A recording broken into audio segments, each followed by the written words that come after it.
Hey, what's up guys? So in this video, we will see how to turn off keyboard sound on the Samsung Galaxy A26.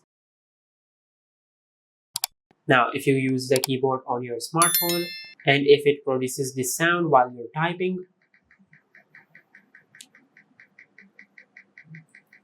and if you want to disable the sound of the keyboard on your smartphone, just go to your home screen and open the settings app. Now from here, just scroll down and tap on sounds and vibration. Now from here, just tap on System Sound. And from here, just disable Samsung Keyboard. Now once you do that,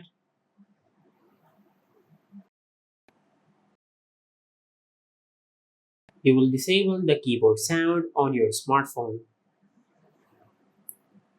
And this is how you can turn off keyboard sound on the Samsung Galaxy A26.